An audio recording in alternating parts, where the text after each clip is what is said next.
palestra de hoje,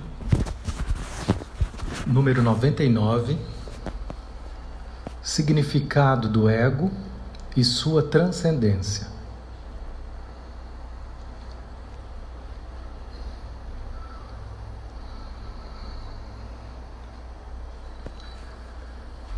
Então, a gente ouve muito falar sobre essa palavra ego, e hoje o guia vai destrinchar um pouco mais o que significa ego e qual é o empecilho que o ego causa para o nosso desenvolvimento.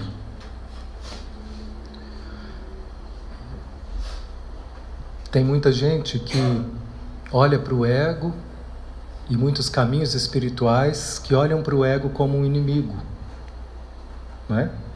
E cria uma guerra contra o ego.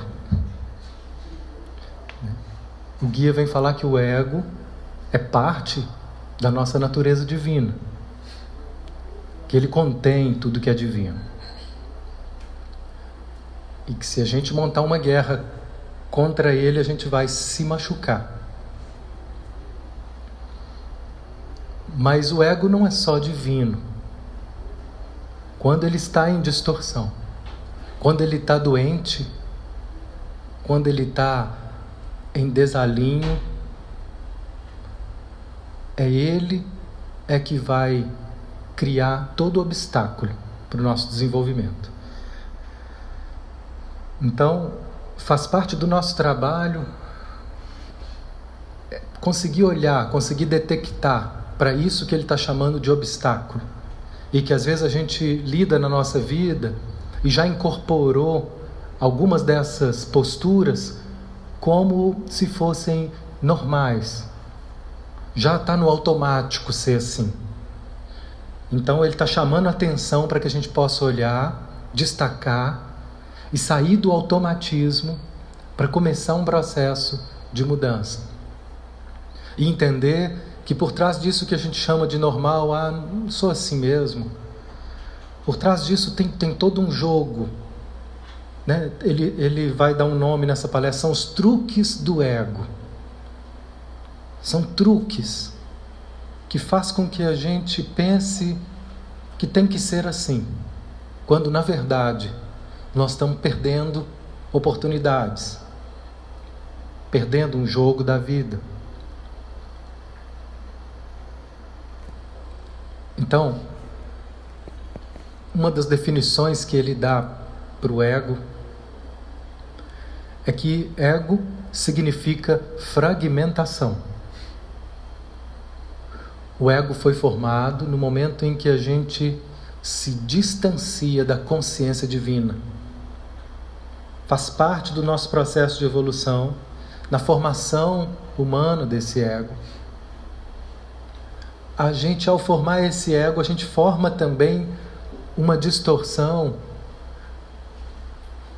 que faz com que a gente se sinta separado de Deus, separado das pessoas, com que a gente perca essa sensação, essa experiência sentida de que nós estamos em Deus, que nós somos parte, que nós estamos ligados. A gente pode entender isso e concordar com isso, mas a gente não consegue sustentar a experiência sentida dessa união com Deus, dessa união com a vida. Então o nosso estado normal é de separação, é de estar fragmentado. E é isso que a gente acha que nós somos, essa consciência fragmentada. Essa que é a nossa noção de eu. O homem acredita que a consciência do ego separado é seu eu real. A nossa noção de realidade, a nossa noção de quem eu sou é baseada em quê?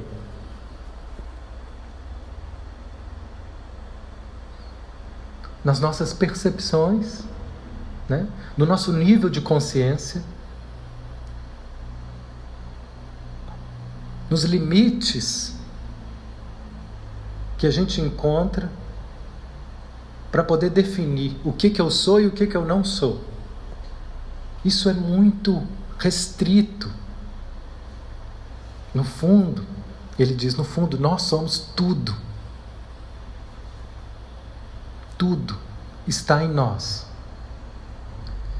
Então nós estamos aprendendo a desenvolver a nossa consciência para que a gente possa voltar a incluir no nosso campo experiencial toda a dimensão do ser. Isso é um trabalho para milênios, né? Até o ponto que a gente possa se unificar de novo a esse todo.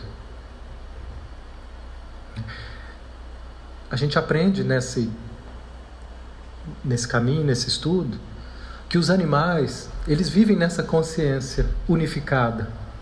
Eles seguem instintos e eles estão conectados. Só que eles não sabem que estão. Eles estão conectados de uma forma inconsciente, né? E essa é que é toda a simbologia, né, da perda do paraíso. Quando a gente começa a despertar nossa consciência, a gente sai de um estado paradisíaco, onde não existia conflito, problema, onde a gente estava imerso. Então, nosso objetivo agora é voltar para essa conexão absoluta, mas com consciência.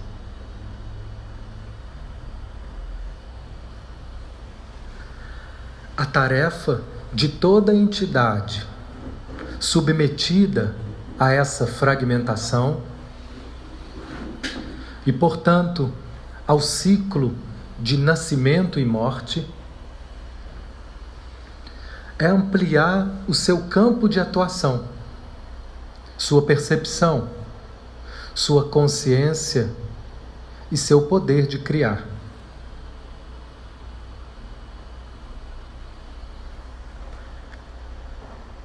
A dificuldade é que, quando persiste o estado limitado de separação do ego, a ampliação do ego, contrária à realidade, parece ser a aniquilação do ego, ou seja, da própria existência do homem, do seu senso do eu.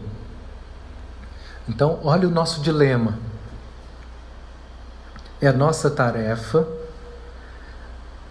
vivendo esses ciclos de renascimento, nascimento, morte, ampliar nossa percepção, ampliar nossa consciência e o nosso poder criador. Mas quanto mais o ego está no controle, quanto mais a nossa consciência está identificada com o ego, quanto mais eu achar que eu sou esse ego, esse fragmento de ser, mais difícil vai ser aceitar as experiências transcendentes de mudança.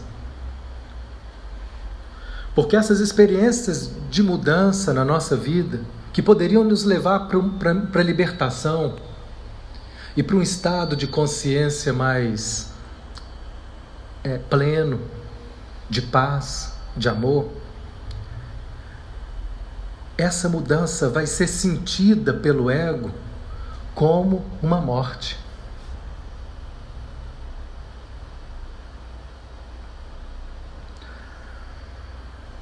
Deixar de ser aquilo que eu acho que eu sou parece para o ego uma morte.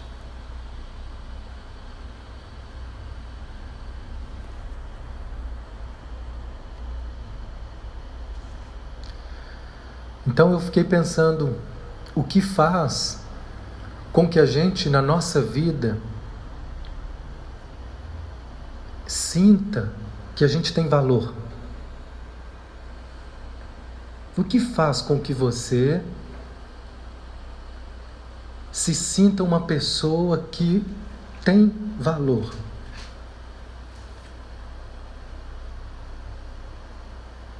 Seu trabalho? Sua inteligência? Sua beleza?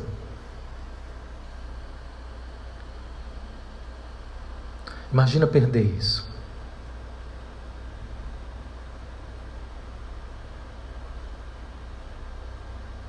Isso vai ser sentido como uma morte. Porque às vezes aquilo que eu me apoio não está todo o meu valor. É uma parte. Mas eu aprendi a me identificar com aquilo e gostar de mim quando eu estou fazendo aquilo. E se eu não estou fazendo aquilo, eu já não gosto de mim. Eu aprendi que eu sou admirado quando eu faço isso. E se eu não faço isso, o que sobra de mim? O ego, ele precisa o tempo todo desse alimento de valorização, de afirmação, de reconhecimento, de se sentir importante, de sentir que ele tem valor.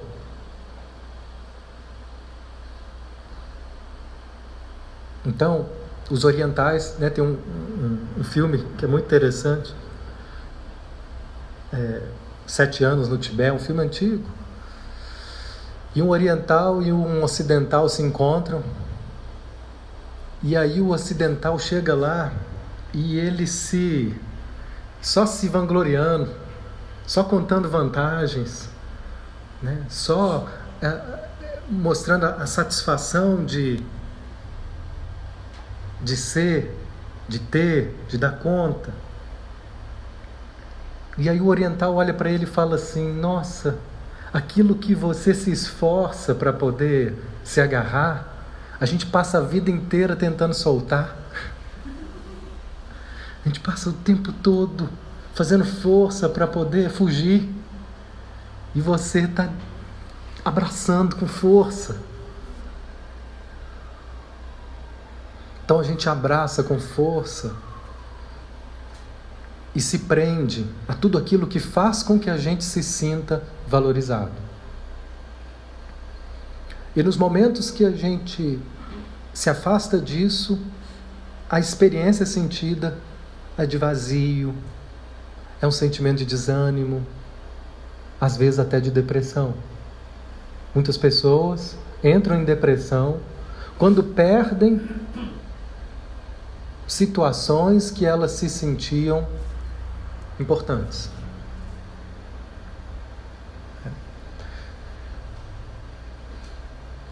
Então eu conversava com uma pessoa e ela me contou um sonho. Os sonhos são maravilhosos, porque os sonhos trazem esse simbolismo de uma forma muito bonita.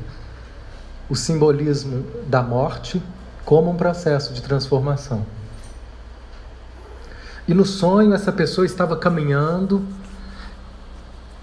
em direção a uma estrada reta e ele sabia que se ele continuasse, aquele era o único caminho, e que se ele continuasse naquela estrada, ele ia chegar no fim da vida. Aquela estrada, segui-la, representava a morte. Ele estava caminhando para a morte no sonho. E então, sabendo disso, ele pensou: não quero morrer. Mas não tinha outra estrada.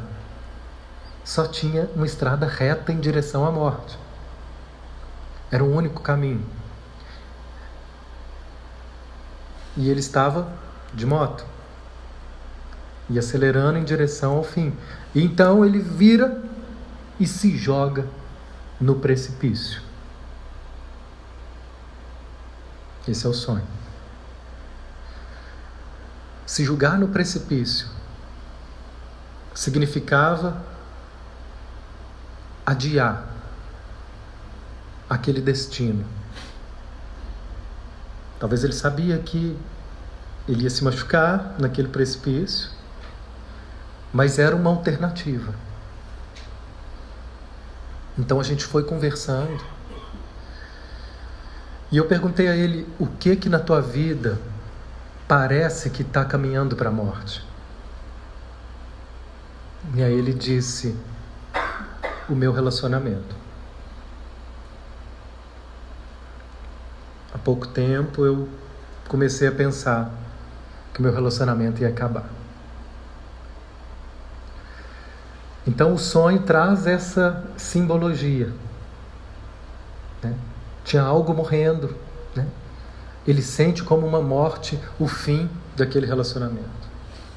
E algo nele dizia, eu não quero, né? Continuar nesse caminho significa o fim do relacionamento, que é sentido como uma morte. Então ele disse, não é isso que eu quero. Deixa eu tentar, eu vou seguir um outro caminho. Mas esse outro caminho pode me fazer sofrer. Se jogar num precipício vai ser sofrido. Mas ele viu uma alternativa para impedir de ser conduzido para a morte. Então, essa é a nossa dinâmica. Tudo aquilo que nos convida a uma mudança profunda é sentido pelo ego como uma morte.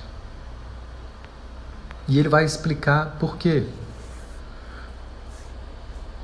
Então, essa é uma ilusão que a gente vive e que faz então com que a gente se apegue àquilo que a gente tem como certo,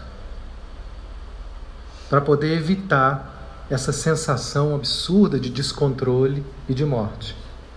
Para desvendar essa ilusão, palavras do guia, o homem precisa de tudo de que pode dispor, em termos de força, compromisso, boa vontade e ajuda. Ajuda que ele precisa querer e procurar.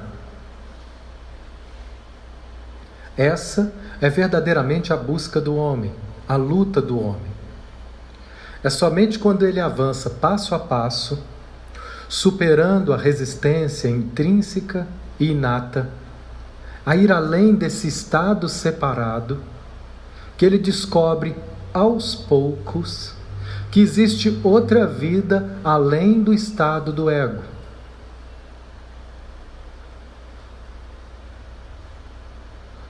Então, ele está dizendo, nós vamos precisar de muita força, de muito compromisso, de muita ajuda para conseguir suportar essas pequenas mortes.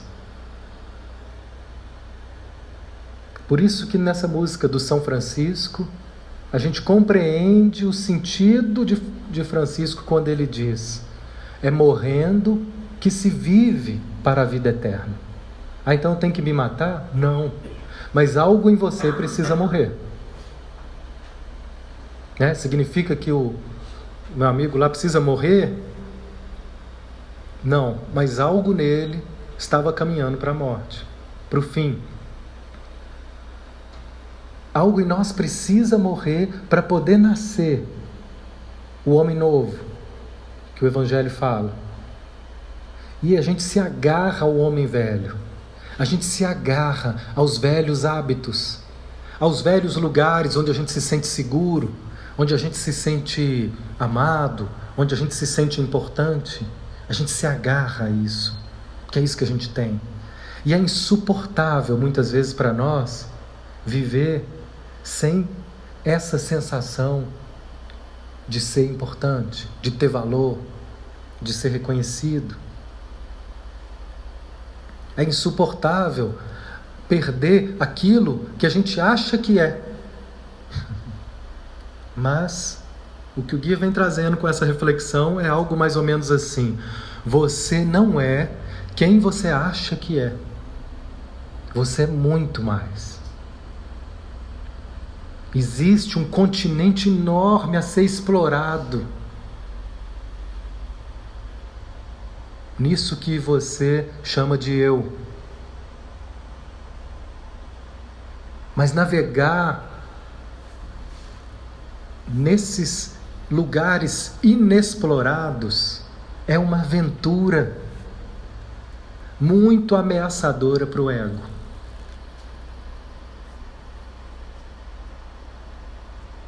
Abrir mão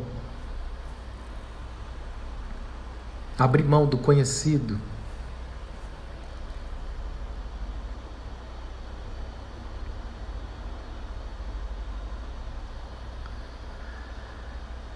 É preciso lutar pela consciência. Não é algo que se consiga facilmente, nem de graça. Permanecer no estado do ego isolado pode parecer seguro e fácil, mas leva à estagnação e morte que se repete sempre.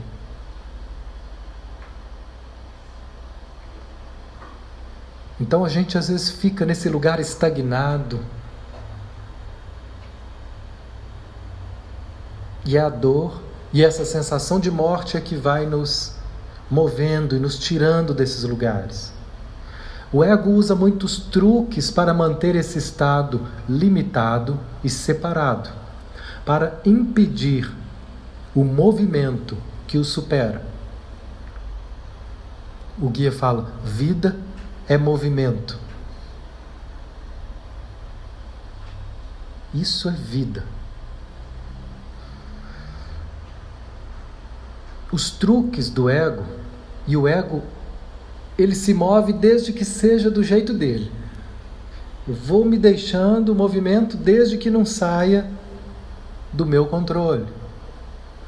Os truques do ego são toda a negatividade conhecida da humanidade. Todas as falhas, todas as violações da integridade, da verdade, do amor, da lei divina.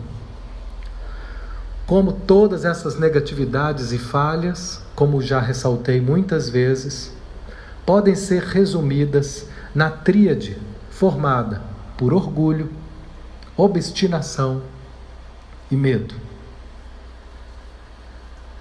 Então, essa é a base do ego doente. Orgulho, obstinação e medo. O ego saudável é aquele que entregou a direção para a alma, que entregou a direção para o ser, que aprendeu a confiar em algo que ele não controla, mas eu confio.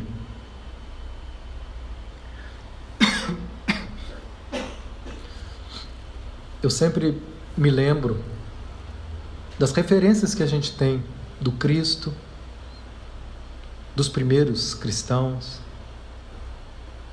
como que aquele movimento começou sem nenhuma perspectiva. Aquelas pessoas, pescadores, um Galileu, no meio do nada, sem internet, para poder divulgar aquela boa nova. Foi uma confiança muito grande, que aquelas pessoas foram inspiradas quando passou aquele mestre com aquela força de luz e olhava e dizia: vem. Que força é essa que fez com que tanta gente largasse tudo?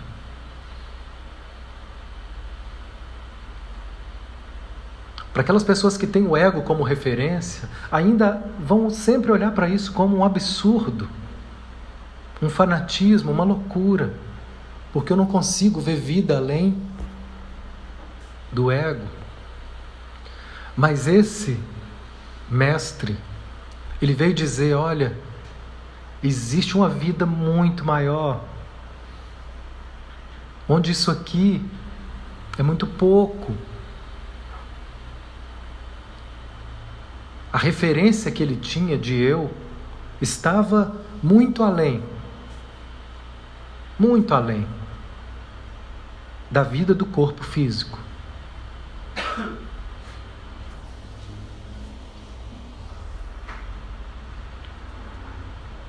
eu ver se volta.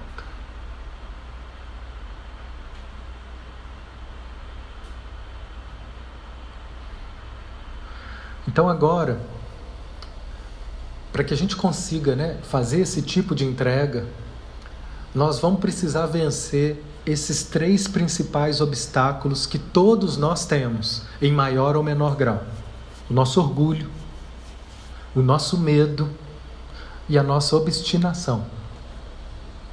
São esses os maiores obstáculos.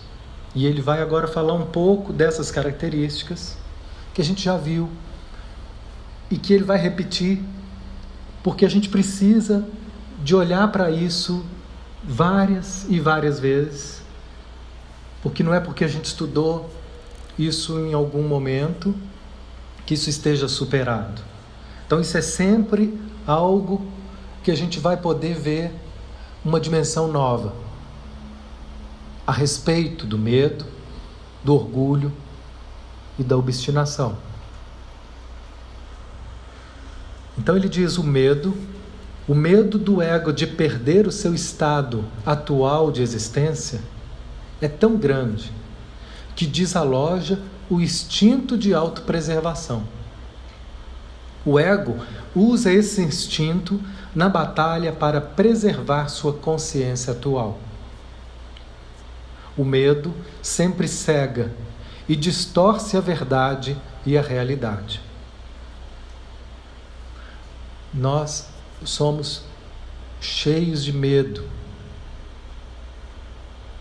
E o medo faz com que a gente veja um caminho de libertação, um caminho de mudança, como algo terrível. Como algo muito ameaçador. Então o medo, olha o que ele diz, ele vai distorcer a ideia do instinto de preservação.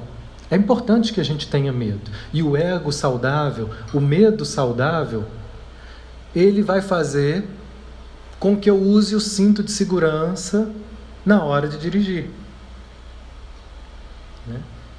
É porque eu quero preservar minha vida. Vou preservar meu bolso da multa também, que tá caro.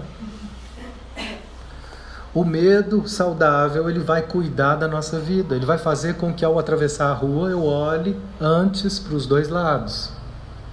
E às vezes eu não percebo. Outro dia eu estava andando, às vezes eu gosto muito de almoçar com um fonezinho de ouvido, eu vou escutando as palestras, e aí eu entro no mundo, mostro muito sozinho, e ali eu entro no universo, vou pensando. E outro dia eu fui atravessar a rua, me deu um frio na hora, eu não tinha visto, mas o meu corpo sentiu, e eu parei. Na hora que eu parei, passou um carro.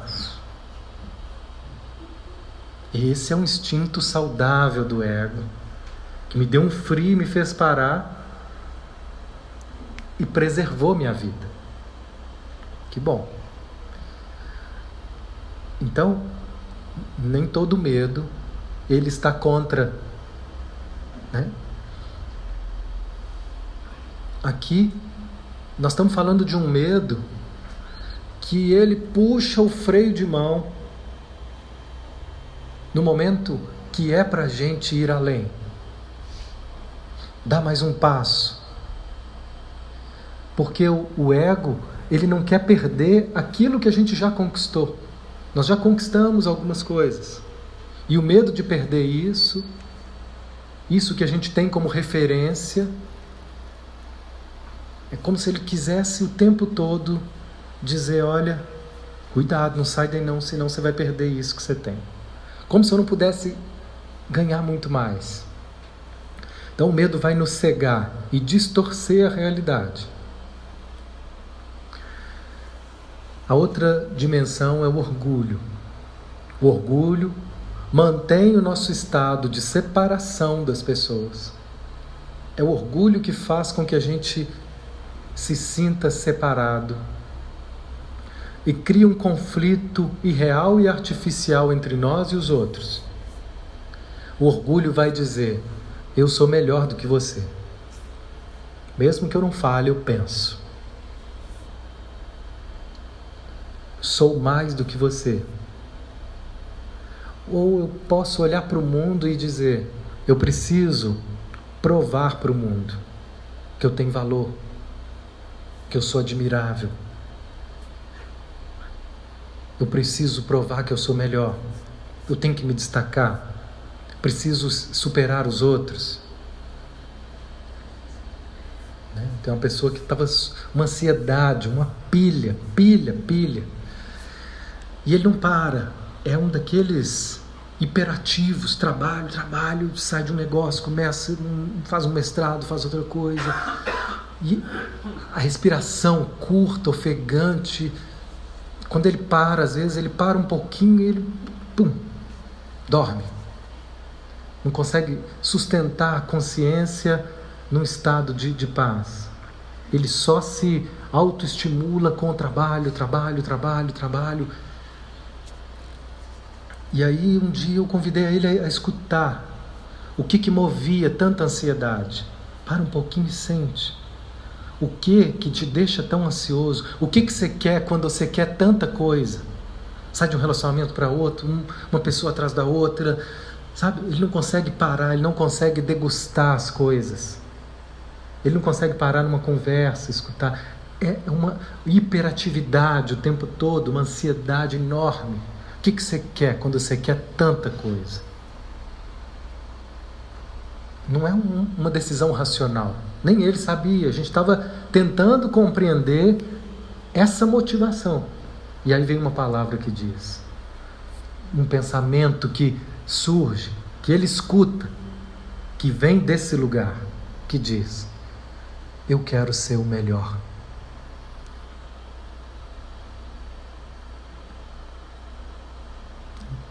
Outras pessoas podem escutar assim: não vai dar tempo.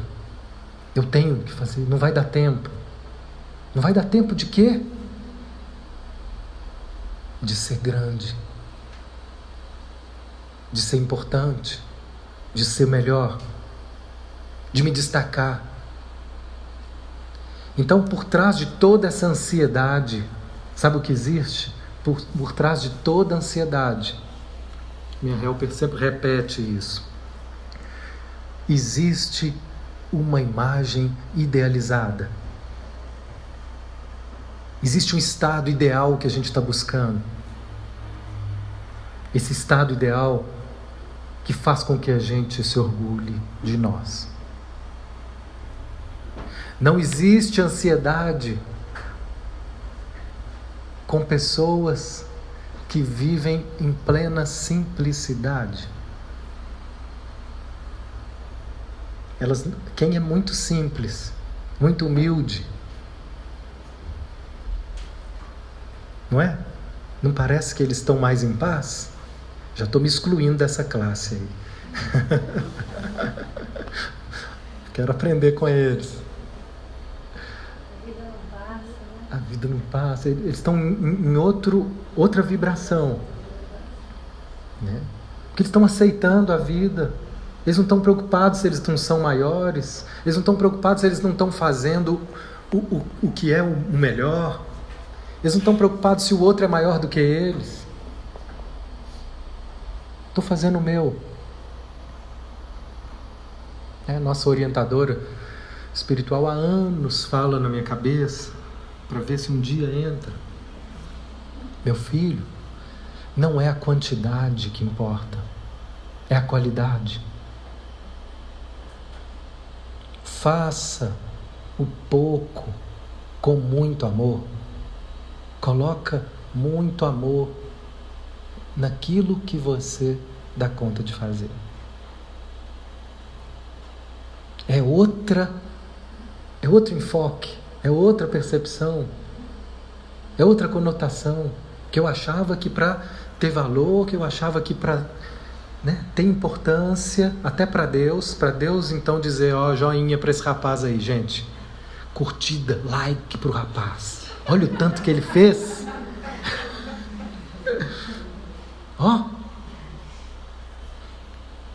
Nós estamos tentando tirar isso. Eu já me perguntei onde é que você tirou tanto tempo. Você acha muito? Eu não perguntei. Eu acho pouco. Queria mais. Falei: gente, para que eu durmo tanto? Para que dormir? 3 horinhas não bastava? Tanta coisa para ler, para fazer, o que é isso? O que é isso? É uma pressão.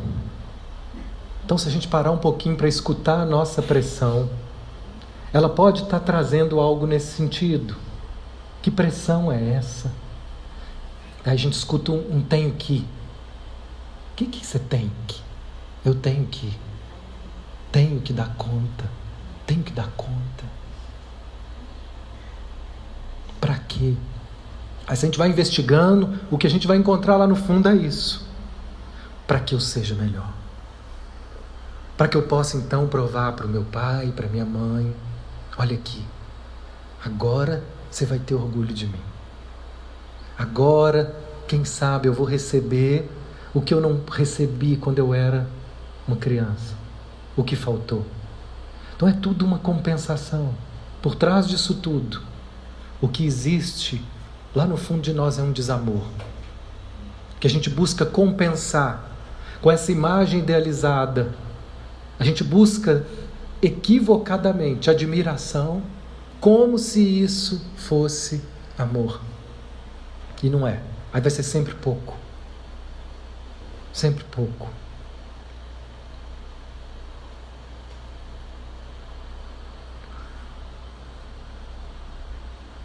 Então o ego ele vai sempre buscar insuflar dentro de nós, através do orgulho, um espírito de superioridade.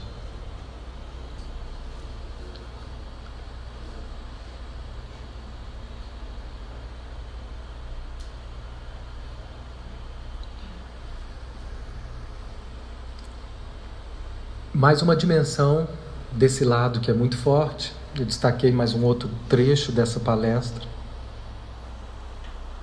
A tendência dominante do homem de viver em função das aparências e não em função da verdade.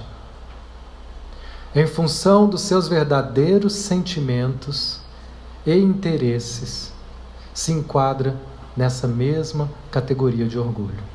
A gente vive muito mais em função das aparências do que em função dos nossos verdadeiros sentimentos. Em função da nossa verdade. E se eu seguir meus sentimentos e aquilo ali, não soar bem, o que eles vão pensar de mim? E se tiverem uma imagem ruim de mim? É tão comum, né? Eu me ver em situações que eu estou me sentindo assim um pouco inseguro, um pouco tenso. Quando eu começo a investigar e vou me perguntar, o que está acontecendo? O que eu estou me sentindo assim? Quando eu vejo o que eu encontro, é um medo de alguma das pessoas que são importantes para mim, de algumas pessoas do meu ciclo de relação, está tendo uma imagem negativa a meu respeito.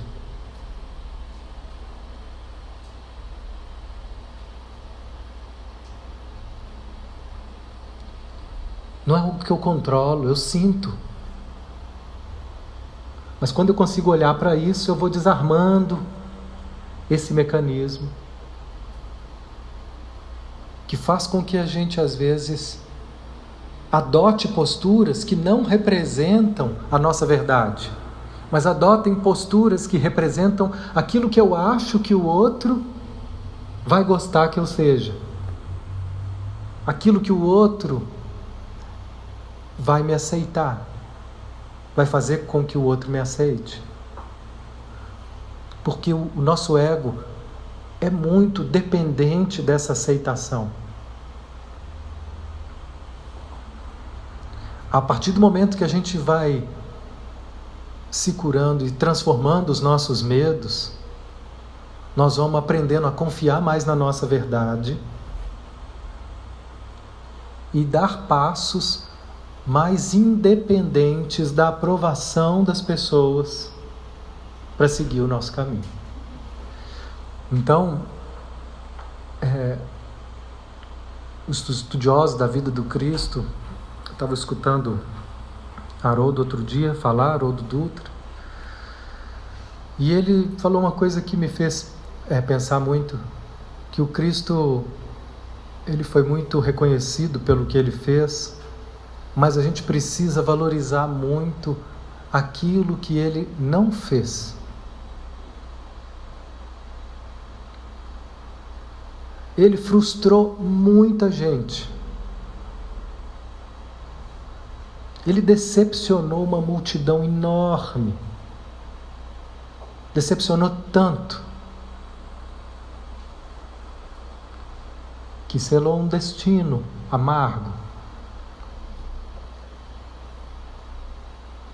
Mas ao mesmo tempo luminoso, porque ele viveu a verdade dele até as últimas consequências.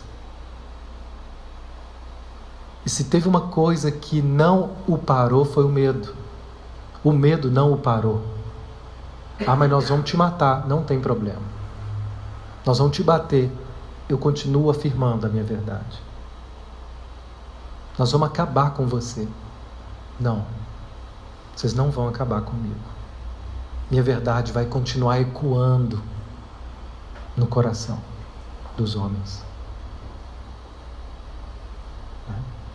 O medo não parou.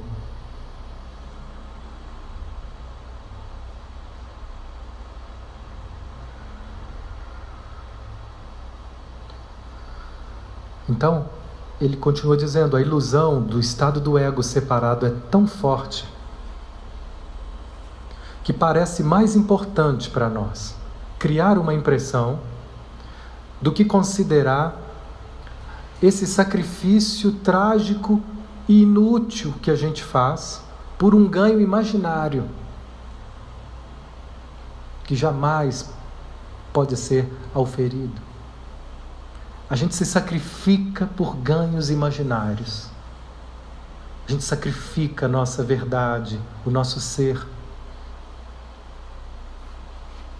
por ganhos imaginários, por medos. E aí a gente abre mão do nosso caminho, da nossa verdade, para viver aquilo que a gente acha que tem que ser para ficar tudo bem. E geralmente isso que a gente vive, que acha que tem que ser, está muito ligado a esses ideais construídos lá na nossa infância, por aquilo que eu acho que minha mãe vai gostar de mim, que eu acho que meu pai vai gostar de mim. Romper com isso, gente, dá muito trabalho. Mas é possível. Mas dá trabalho. Trabalho que às vezes a gente não quer ter. Falar, não, mexer com isso não. Porque não acredita, às vezes, que é possível ir além. Encontrar outra referência de ser. E por fim, a obstinação. Ela engloba todos os aspectos da teimosia, da resistência, do rancor, da provocação, da rigidez. A obstinação é que faz com que a gente se tensione de forma rígida aquilo que a gente acha que tem que ser. Então ele diz assim, o ego, tudo que ele fizer, tudo que tiver esforço, faz parte de uma característica do ego. Então, às vezes esse esforço ele é tomado de tanta rigidez que faz com que a gente se endureça e endureça contra a mudança. Às vezes a vida está me dando todas as placas para poder mudar a direção. Mas eu estou rígido naquilo que eu acho que eu tenho que ser.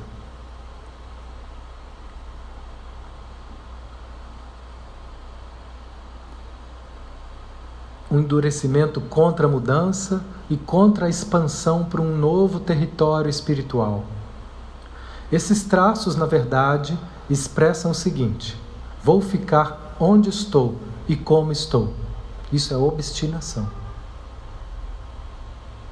O truque do ego é fazer com que isso pareça algo desejável. Fazer a gente acreditar que onde eu estou já está bom. Olha a armadilha. Orgulho de falar isso, não é? Oi? Você tem até orgulho de falar isso. Até orgulho de falar, não, já está muito bom. E orgulho de me manter nesse estado. Isso mesmo. É isso mesmo. O truque do ego é fazer com que isso pareça desejável e fazer com que o movimento aberto e flexível pareça ameaçador ou humilhante. Né? Nessa hora eu lembro da morte que foi. Ele precisava realmente mudar de nome, porque é outra vida, é outra encarnação na mesma vida. Quando eu falo de Paulo de Tarso, ele tinha que mudar, é um símbolo de transformação dentro do Evangelho. Assim como Maria Madalena, são transformações, são relatos de transformação de pessoas que tinham uma vida. Maria Madalena tinha uma vida cheia de poder daquela mulher, dinheiro, sedução. Paulo, nossa, Saulo era poder, Saulo era referência, chefe de sinagoga.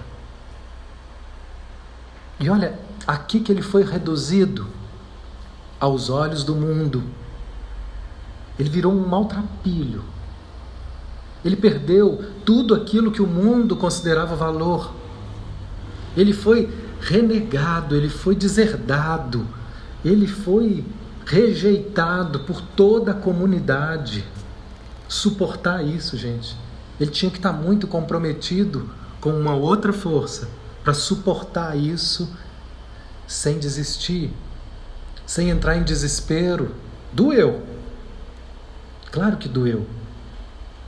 Mas ele encontrou uma outra referência de eu, que fez com que ele tivesse coragem e força de abrir mão daquela referência antiga. Então isso não precisa ser um processo de violência conosco. Aos poucos, devagar, a partir do momento que a gente vai tomando consciência que isso que eu me apoio não é tudo, que pode ir além, que eu vou encontrando outras referências para me apoiar, menos rígidas, que eu vou aprendendo a me sentir mais seguro para me julgar. Ele não sabia onde é que aquilo ia dar. E se prendiam ele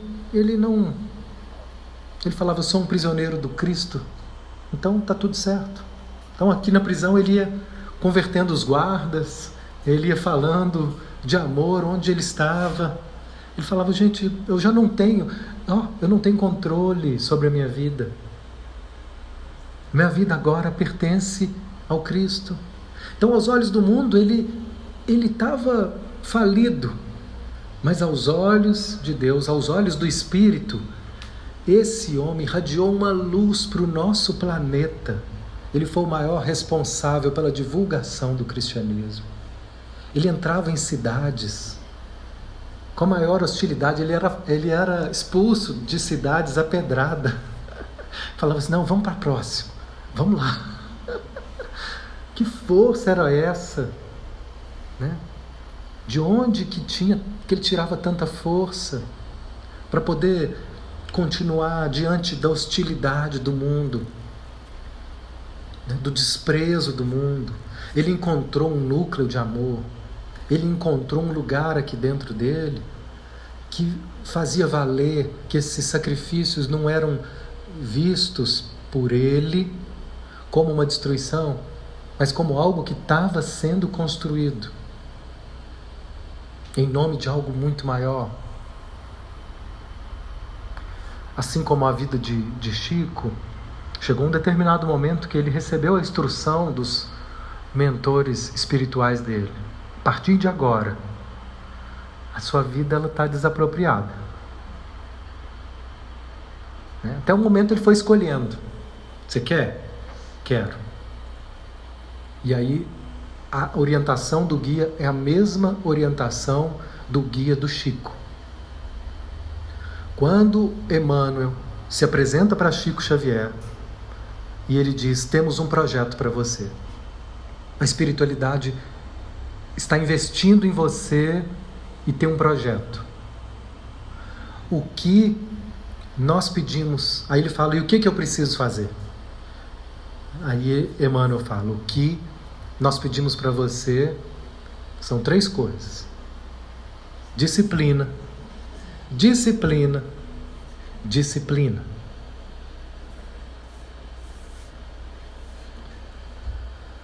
E aqui o guia vai falar a mesma coisa. Para que a gente possa transcender esses estados doentios, nós vamos precisar de disciplina. Nós vamos precisar de colocar esse ego obstinado a serviço da nossa transformação. Com mais disciplina, com mais compromisso. Num primeiro momento, nós vamos estar vencendo aí outras armadilhas do ego. Aí ele vai dizer preguiça, desânimo. Para que eu vou fazer? Não vai dar em nada.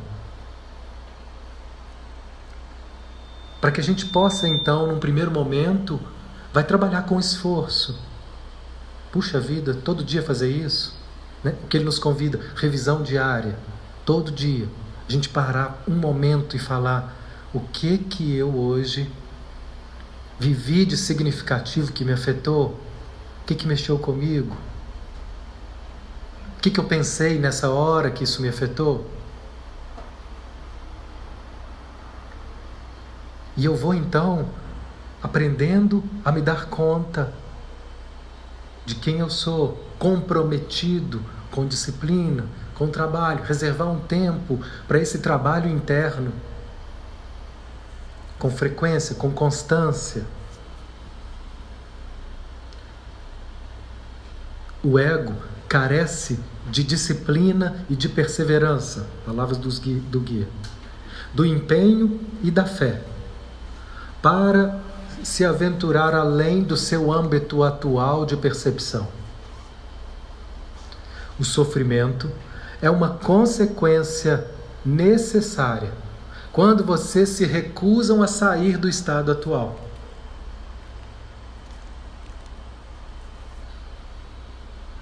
A nossa recusa é tão grande e essas sensações egóicas, elas vão sendo vividas por nós como algo tão normal que a gente não percebe, pela distância que a gente está de nós, a força que a gente está fazendo para resistir à mudança.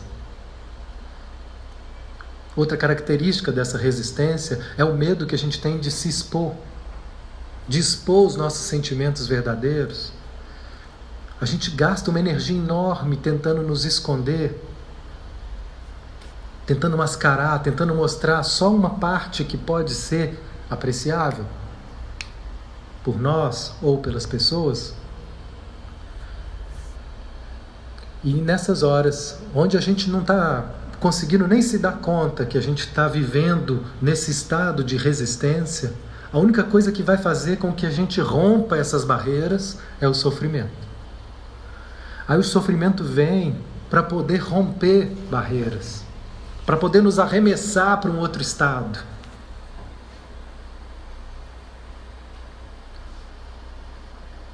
Se vocês pensarem nos sofrimentos que a gente viveu, que foram significativos na nossa vida, depois que passou, uma transformação se deu. Tudo aquilo que a gente vive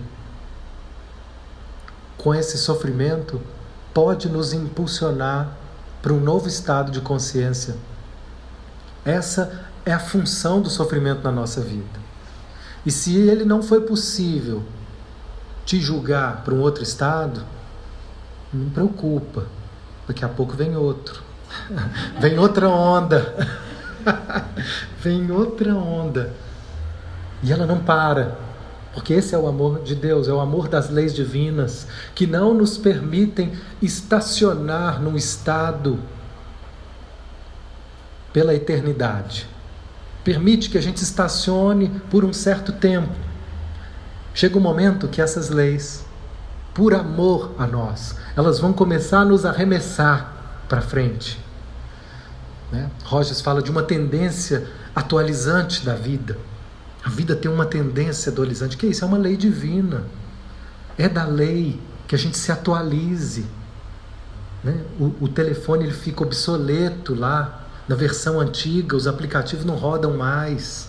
E a gente fica ali querendo rodar um aplicativo novo, um relacionamento novo num sistema velho. Eu preciso de atualizar o sistema para conseguir olhar para essa pessoa de um outro jeito. Relacionamento é o mesmo. O que precisa é atualizar o meu olhar.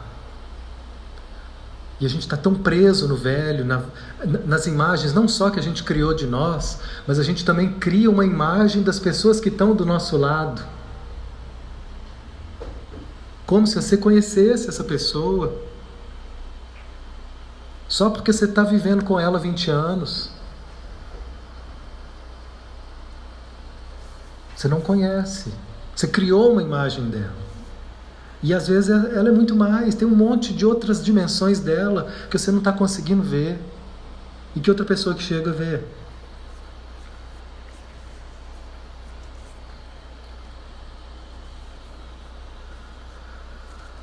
Por isso que é importante às vezes a gente fazer uma terapia e às vezes até mudar de terapeutas de vez em quando, porque cada um que nos ajuda, que conversa, que nos escuta, nos ajuda a ver sob um ponto de vista, nos ajuda a rever os nossos pontos de vista sobre nós, ir além dos nossos limites.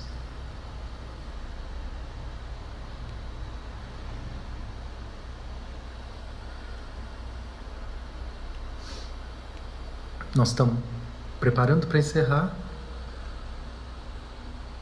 Todos os passos à frente do caminho revelam novos panoramas que são muito reais. Muito mais reais que o estado anterior que vocês acreditavam ser a realidade final. O que a gente vive hoje já é muito diferente do que no passado a gente achava que era realidade. E o que a gente acha hoje que é real a nosso respeito e a respeito da vida, ainda é uma ilusão, que a gente vai saber que é ilusão, que a gente vai saber que é limitado quando a gente der mais um passo. Cada passo do caminho, essa realidade recém-descoberta vai permitir a vocês uma vida mais ampla e mais plena.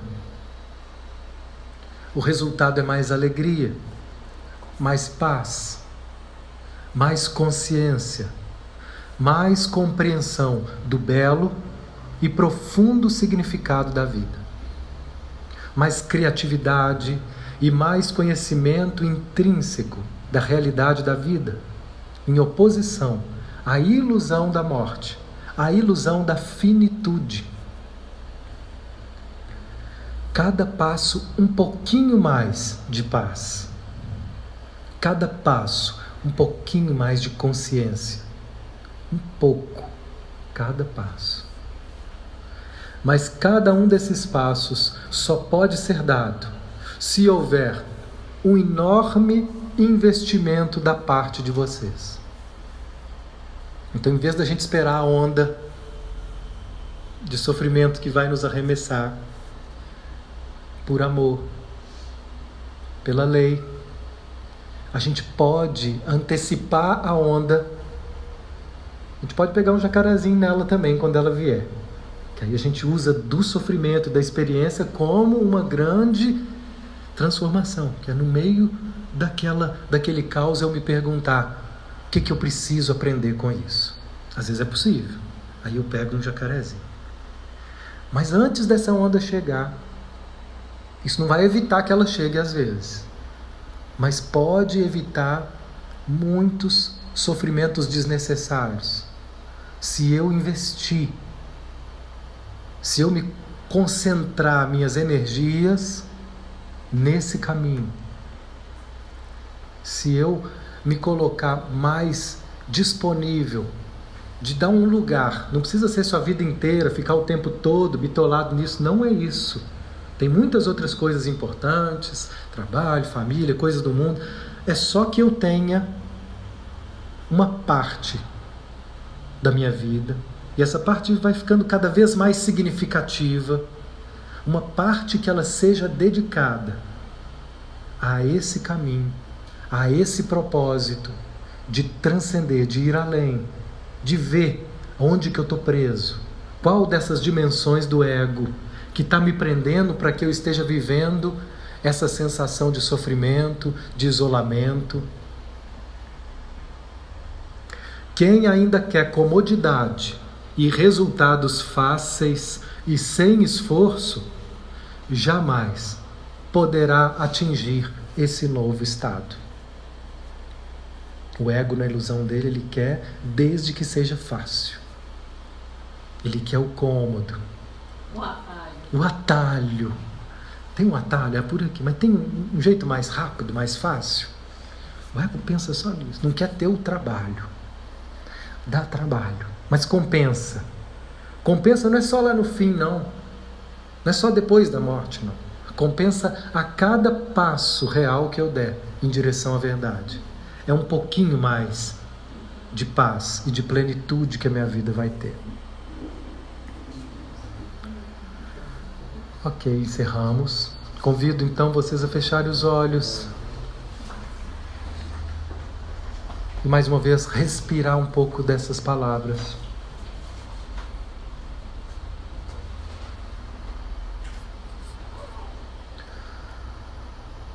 Onde a gente nesse momento veja se é possível agradecer por todas as instruções que estão chegando para nós, como um caminho de liberdade, que eu vou assimilando aos poucos, que eu vou imprimindo aos poucos. No começo, pode exigir esforço. Levanto, caio, recomeço, até o momento em que isso vai ganhando um automatismo, onde vai sendo natural, dar lugar para esse caminho de transformação. Gratidão a todos que já cumpriram, que já estão avante nessa caminhada e que olharam para trás para dizer para nós: é por aqui. Por compaixão, por amor, que nos aponta um caminho de instrução.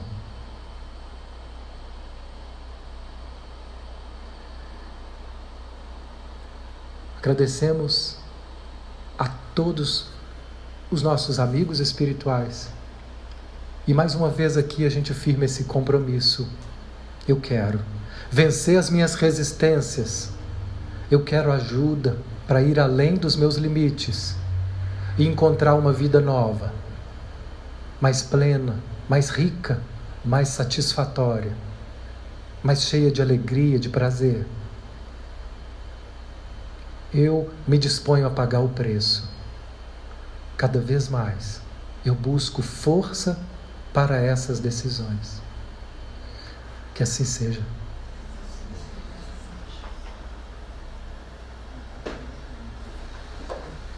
Mas